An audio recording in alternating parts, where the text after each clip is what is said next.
Luis Rodrigo de Castro, Relaciones Internacionales del CEU, ¿qué tal? ¿Cómo está? Muy buenas tardes. Muy bien, buenas tardes, ¿qué tal? Bueno, pues no sé si decirle sorprendido o no, porque la verdad es que como todo sigue un guión bien preestablecido en esa conferencia de Múnich, en esa conferencia de seguridad, va todo el mundo en esa línea, pero no sé si usted esperaba la aparición de Zelensky, si esto de que la guerra de desgaste no le importa a Europa, que no se hable del Nord Stream. Cuando Alemania tiene que intervenir, sigue sin referirse en absoluto al Nord Stream.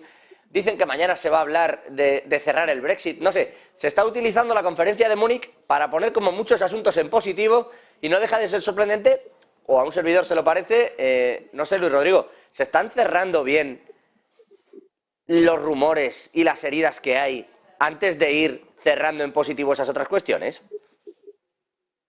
Bueno, yo empezando un poco por la primera parte o lo primero que planteaba, yo creo que la aparición de Zelensky estaba prevista y bueno, no sorprende que se haya producido de una manera o de otra. Yo estaba seguro de que iba a estar presente porque al final es la primera vez que se celebra esta cumbre, este foro de Múnich desde el inicio de la guerra, es decir, el año pasado incluso, bueno, Zelensky también participó, pero iba con su tradicional traje de camisa y corbata y ahora pues es como decía, la primera vez que se produce en el contexto de la guerra. Precisamente estamos en un proceso en el que Ucrania está demandando más armas. Entonces también esto, y aquí me adelanto un poco a lo que preguntabas de la posición alemana, ¿no? Alemania con el canciller Olaf Scholz ha empezado ese proceso que en el país se llama el Zeitenwende, que es un cambio de época en el que se están introduciendo otras nuevas variables, se está produciendo o se está reintroduciendo un nuevo paradigma en lo que es la política exterior, la política de defensa, la política energética alemana y por tanto, bueno, pues por esa parte está claro que la presencia del conflicto ucraniano me atrevería a decir incluso que debía estar, ¿no? Es decir, es un foro en el que precisamente además no está Rusia, con lo cual también por esa parte pues alguna mente malintencionada, entre comillas, ¿no? Podemos decir que ha querido ver una manera de desprestigiar también a Rusia. Rusia no es la única que no está, tampoco está algún otro país. China sí lo está, un poquito de reticencias, pero bueno, sí que es verdad que hay temas que no se van a tratar, que se tratarán más adelante, precisamente porque estamos también en el seno de la OTAN debatiendo si es conveniente o no conceder a Ucrania esos aviones, esos cazas que nos pidió por última vez, que parece ser que los socios aquí no están tan decididos a entregárselo como fue en el caso de los Leopard, de los tanques de la semana anterior a la solicitud de los cazas. Y bueno, pues en eso estamos, debatiendo si continuamos el suministro de armas a Ucrania en los términos en los que Ucrania va pidiendo, porque al final Ucrania tiene esa dependencia de los países occidentales y también recordar, bueno, pues que en algún contexto se ha llegado a decir que Rusia no puede ganar la guerra porque eso supondría en parte la quiebra del sistema basado en el derecho internacional tal y como lo conocemos desde después de la Segunda Guerra Mundial. Bueno, está venga a pedir, como dice usted, Ucrania, que den esos pasos adelante y que doten ya no solo por la munición, sino efectivamente que renueven el arsenal y el armamento que les están enviando. Parece complejo porque, entre otras muchas cosas, ya lo decía el propio Scholz, se puede mandar personal para que entrene a los militares ucranianos, pero lleva bastante tiempo aprenderlo si no se va a enviar ya no instructores, sino militares que piloten lo que se envíe allí.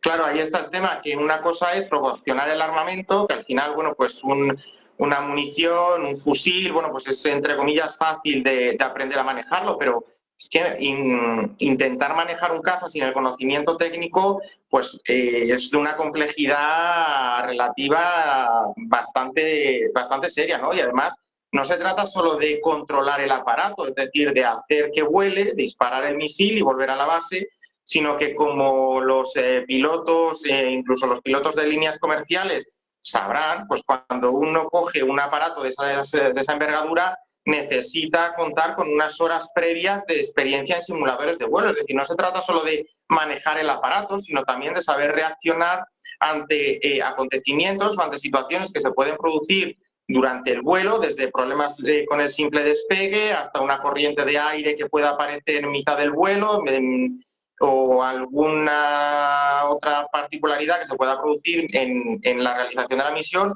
y a todo eso hay que saber reaccionar. Es decir, no es manejar un fusil, no es manejar un caza. Y precisamente Ucrania ahora mismo no está en condiciones, o al menos no parece que esté, en condiciones de disponer de ese know-how, de ese conocimiento técnico para poder llevar a cabo con éxito el uso de los cazas en el conflicto. Además, claro, y aquí también los países europeos, los países OTAN y los países de la Europa del bloque occidental nos enfrentamos a esa disyuntiva.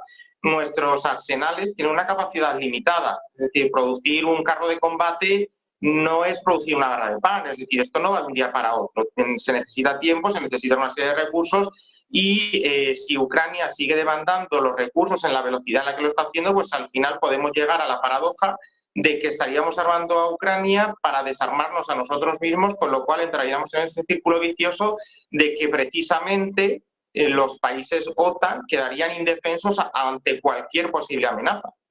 Sí, eso sin ninguna duda. Permítame, antes de continuar, ¿no?, de avanzar en este análisis, me decía usted que Alemania ha empezado un proceso de cambio de época. ¿Hacia qué época va Alemania? Bueno, pues es una redimensionización de todo lo que ha sido la política exterior alemana, no solo la política exterior alemana, también el Zeitenwende, como se conoce en el país, conlleva, por ejemplo, la diversificación de fuentes energéticas, supone, por ejemplo, replantearse la acción del ejército alemán en el exterior, es decir, todo esto que al final un país es hijo de sus circunstancias, ¿no? Y en Alemania ya sabemos las circunstancias que sucedieron sobre todo en la primera mitad del siglo XX, con lo cual esto en lo que es la política alemana todavía seguía bastante presente, por ejemplo, entre otras cuestiones, aumentar hasta el 2% o incluso superarlo, el 2% del PIB para el gasto en defensa, es decir, una serie de circunstancias que precisamente es lo paradójico, ¿no?, que también se están poniendo o se están produciendo cuando precisamente hay un canciller socialdemócrata en coalición con un partido verde, están también los liberales, pero bueno, los liberales como que podrían entroncar un poco más en esa dinámica quizá un poco más dura o un poco más realista, ¿no? Pero precisamente con un canciller socialdemócrata en coalición, la ministra alemana Annalena Baerbock, que es del Partido de los Verdes, que es precisamente las que en ciertos momentos parece que lidera toda esta transición a este nuevo paradigma por encima del canciller Scholz, bueno, pues está produciendo precisamente, como decía, cuando hay un gobierno rojiverde en la Cancillería, pero también es verdad que tenemos un contexto de guerra que no se daba, por ejemplo, en el periodo anterior de la canciller Merkel, ¿no? Pero precisamente este proceso, por la trascendencia que puede tener desde el punto de vista de la política alemana, pues es un proceso que necesita en ciertos sectores incluso madurar. También aquí, bueno, pues simplemente mencionar que, por ejemplo, los líderes del SPD, del partido del canciller, muestran ciertas reticencias respecto a lo que es la política de su propio gobierno, ¿no? Es decir, que aparecen o podemos observar en algunas cuestiones ciertas fisuras entre lo que es el liderazgo del partido y el liderazgo del país. Claro, perdóneme, eso le quería preguntar. Me decía usted, es que Angela Merkel no estaba en un contexto de guerra. Bueno, es cierto, no estaba en un contexto de guerra, pero la popularidad que tenía Angela Merkel, ya quisiera tener la mitad simplemente de la que tenía Merkel el señor Scholz. Y lo digo al punto, esto lo veníamos comentando también estos días en el cierre en Wall Street, aquí en Negocios Televisión, de que ha perdido, por ejemplo, la alcaldía de Berlín, es algo que tenía el SPD desde el 99, si no me equivoco, y la han perdido ahora. O sea, la popularidad de Scholz o del SPD, sobre todo en el centro de Alemania y en la parte donde en teoría, dirimen buena parte de los asuntos políticos, está de capa caída, como para pensar que ese cambio de época, que ese giro hacia Estados Unidos, y da la sensación de esa pérdida de independencia alemana, que siempre, pasara lo que pasara, parecía que, bueno, Alemania mandaba en Europa, y de pronto no lo parece tanto, parece que eso no esté sentando bien a los propios alemanes. Bueno, aquí voy a hablar también un poco en mi dimensión de politólogo, ¿no? Y aquí sí que es verdad que siempre cuando un partido, ¿no?, lo que tradicionalmente parece que es la tendencia, cuando un partido está en el gobierno siempre sufre ese desgaste gubernamental. Aquí también quiero mencionar, por ejemplo, que, y esto parece que ahora no está tan presente, pero Scholz fue el número 2 del gobierno de Angela Merkel, del cuarto gobierno Merkel, era el vicecanciller, con lo cual, en parte, también el éxito electoral que tuvo fue arrastrado. Sí que es verdad que en el partido, en la CDU, había un candidato que no terminó de cuajar después de la dimisión de la que era presidenta anterior del partido, era como la potencial sucesora de Merkel, pero bueno, sí que es verdad que recogió toda esa parte de la popularidad de la canciller porque era su número 2 en el gobierno, y eso también pues le sirvió para capitalizar ese cambio después de 16 años de gobiernos conservadores en Alemania. como decía, y esto lo he dicho antes, ¿no? Sí que es verdad que en política exterior parece que precisamente quien lleva la voz cantante es la ministra de Exteriores, que es del Partido Verde. Y en el ámbito europeo siempre se ha hablado de la locomotora alemana, ¿no? En lo económico. Yo creo que desde el punto de vista de la Unión Europea es bueno que haya una Alemania fuerte, pero que también haya una Francia fuerte. Es decir, que esa entente, esa couple franco-alemán que siempre se ha hablado y que es precisamente la que ha supuesto una dinamización mayor de la Unión Europea, a día de hoy no parece ser que Alemania esté respondiendo a esas expectativas precisamente y al final, bueno, pues esto es como en los entrenadores, como los partidos de fútbol, ¿no? Cuando algo va mal, pues la culpa es del entrenador. Aquí diríamos que cuando las cosas no van bien, la culpa es del jefe de gobierno, ¿no? Y en esa parte Scholz sería responsable. Yo creo que Alemania, o por lo menos el canciller Scholz, había despertado unas expectativas que parece ser que a día de hoy no se están cumpliendo precisamente porque quien está liderando todo el proceso, o sobre todo desde el punto de vista de la opinión pública, pues, por ejemplo, Macron tiene una posición mucho más activa que lo que es el canciller Scholz, cuando precisamente, como decía, o el escenario ideal desde el punto de vista de la Unión Europea es que haya una Francia fuerte, pero que también haya una Alemania fuerte y que en esa parte haya un cierto equilibrio. Y sobre todo en la parte económica, que como digo, pues siempre se ha conocido a Alemania como la locomotora económica del continente y si precisamente a Alemania le iba bien, a Europa le iba bien, con lo cual... Claro, y hemos perdido esa independencia. Quiero decir, ¿nos lo estamos fiando todo a Estados Unidos? Bueno, yo creo que también hay una serie de documentos que son poco conocidos en el ámbito de la Unión Europea en cuestiones de defensa, como por ejemplo la conocida brújula estratégica, que se está empezando a implementar. Sí que es verdad que nos movemos en el entorno OTAN, y esto sí que nos puede llevar a hacer o a analizarlo de muchas diferentes maneras e incluso a percibir una dependencia europea de Estados Unidos en el tema de la seguridad. Yo personalmente creo que esa es una de las grandes asignaturas pendientes, el dotarse de una mayor independencia, pero no desde un punto rupturista, porque Estados Unidos es un socio, es un partner que lo seguirá siendo y lo debe de ser de cara al futuro. Pero yo creo que es una de las bazas que siempre adolecen o hacen que la posición europea sea siempre un poco más frágil, ¿no? Y creo que ahí es donde Europa también debería focalizarse y es en ganar en autonomía estratégica. Ya digo que hay una línea, sobre todo marcada por los últimos documentos en este ámbito, pues, esa brújula estratégica que precisamente lo que intenta es eso, conseguir una mayor autonomía de la Unión en términos militares, no solo militares, también esto se traslada a otros ámbitos, pero como decía, esto es una de las grandes cuestiones, a mi juicio, que la Unión Europea siempre arrastra como esa asignatura pendiente desde hace bastante tiempo. Una más, Luis Rodrigo le dejo marchar, que además es viernes tarde y también tendrá otras cosas que hacer y vivir. Estábamos escuchando a Indrawati, a la ministra de Finanzas de Indonesia, que quizás ha sido la más oportuna en una curiosa mesa sobre el cambio climático en la que estaba ella. Estaba la ministra de Cambio Climático de Emiratos Árabes, curioso que era ministra, que además es la que se encarga de la parte de innovación, que iba sin velo perfectamente. O sea, curioso el envío de Emiratos Árabes. Y luego Robert Habeck y Frans Timmermans, ministro de Economía y vicepresidente encargado del Green Deal, por cierto, de la Comisión Europea, ¿no? Y Indrawati se ha metido directamente con los alemanes y con la Comisión, diciendo que el G20, que Alemania, que en general, en este tipo de cumbres, como la COP o como esta de seguridad en Múnich, se habla mucho de lo que se va a hacer con los países de alrededor, se habla de las ayudas que van a dar a los que se consideran países pobres, pero que no hay un seguimiento, no se da el dinero de verdad, hay empresas que se supone que lo iban a hacer y no realizan los proyectos, y que luego además, como se posponen las decisiones que se habían tomado, es decir, queremos cumplir con objetivos de, yo qué sé, rebaja de emisión de carbono, ¿no? Decía Indrawati, y no pasa porque se posponen. De repente pasamos, en vez de al 2030, al 2035 lo de la venta de coches eléctricos, de repente, y claro, dice ella, esto da una inseguridad brutal también a los países que aceptan esa inversión sobre en qué momento tienen que dar determinadas cuestiones porque ya no le sacan el rendimiento esperado. Entonces, bueno, le ha dado un palo importante, Habeck ha intentado quitárselo de encima, pero ¿qué le parece a usted esa actitud del G20, esa forma de posponer siempre, ¿no?, ad eternum los cambios y las modificaciones climáticas? ¿Cómo está viendo usted todo este proceso en una Europa que evidentemente ahora tiene esa excusa de estar golpeada por la guerra? Bueno, aquí también te diría, el G20 no es una organización intergubernamental o supranacional como es la Unión Europea o no es un Estado soberano como lo es Emiratos Árabes.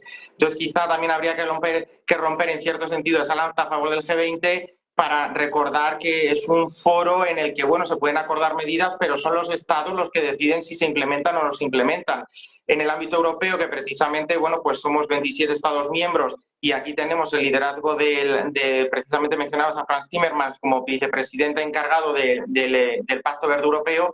Bueno, pues en este sentido la Unión Europea se ha mantenido firme, es decir, la Unión Europea ha fijado dos deadlines, dos plazos concretos que son 2030 y 2050 y esos plazos, 2030 es esa meta volante parcial para ver si la dirección es la buena, pero el objetivo de 2050 sigue vigente como momento a partir del cual Europa alcanzará las emisiones netas en CO2. China ha seguido, precisamente lo anunciaba hace unos meses en la cumbre del Partido Comunista, el presidente Xi Jinping. Se ha fijado China una misma meta para 2060, es decir, esos objetivos por parte de aquellos que sí son soberanos, entre comillas, porque esto daría para mucho debate en el ámbito europeo, ¿no? Si Europa es soberana, con 27 estados, etcétera, etcétera, etcétera. Pero bueno, volviendo un poco al inicio del planteamiento, recordar que precisamente el G20 es eso, es un foro de discusión, de encuentro en el que se pueden acordar la implementación de medidas, pero que después depende de cada una de las partes. Es decir, no hay un elemento, por ejemplo, vinculante como tenemos en la Unión Europea, en la que tenemos reglamentos o determinadas disposiciones que ahí no se dan. Pero perdóneme, claro, al G20, bueno, lo ha incluido, ¿no? Porque dice que son anuncios que se hacen en ese tipo de cumbres, ¿no? Pero lo que dice es que esos países soberanos, que esas instituciones no cumplen luego con la labor de vigilancia ni llevan a término los objetivos y que eso perjudica a esos países más pobres que estaban recibiendo esos fondos en aras de conseguir algo concreto. ¿En eso podemos estar o no estamos de acuerdo con lo que dice Indonesia? Bueno, yo no sé exactamente a qué se refería Indonesia ni si se refería a la Unión Europea. En la Unión Europea, que es el tema que yo conozco más, y que hay un control de en qué se gasta el dinero. Es decir, es un sistema, hay un tribunal, que diríamos, o un poco al español, un tribunal de cuentas, la Corte de auditores que se encarga de controlar precisamente todo esto. Yo creo que en el ámbito europeo sí se da y se controla bastante cómo se da. También, si se refería a otro caso concreto, ahí ya lo desconozco. Pero en el ámbito europeo sí que hay mecanismos para asegurar que las inversiones se llevan a cabo y para controlar precisamente que el dinero del contributor europeo se destina a lo que se tiene que destinar. Bueno, hay una película importante montada al hilo de Francia, no sé si lo ha visto, con esto de que Francia quiere que en el tubo que haga España, además de mandar nosotros hidrógeno hacia el norte, ellos hacia el sur manden energía nuclear. Y está habiendo con esto una diatriba importante. No sé si está al tanto de esta última cuestión, pero... Sí, el tema del MidCat, que también se habló hace unos meses. Lo digo porque eso... Justo, lo digo porque eso al final abre una puerta, dice usted, con el dinero de contribuyentes está vigilado. Sí, hombre, pero de lo que se dijo que se iba a hacer originariamente, por ejemplo, con eso, a lo que se va a hacer y a lo que parece va a terminar pasando, también llueve, ¿eh? Bueno, aquí aquí abres tú un melón bastante importante, porque es el de la energía nuclear. Desde el punto de vista de la Unión Europea se considera ya una energía limpia, pero Francia, el sector nuclear es importantísimo y precisamente lo que va a intentar es vender su libro, si me permitís la expresión, que es el de la energía nuclear y exportar la energía que produce, porque precisamente tiene un sector que es muy potente y va a intentar también sacar partido de ello.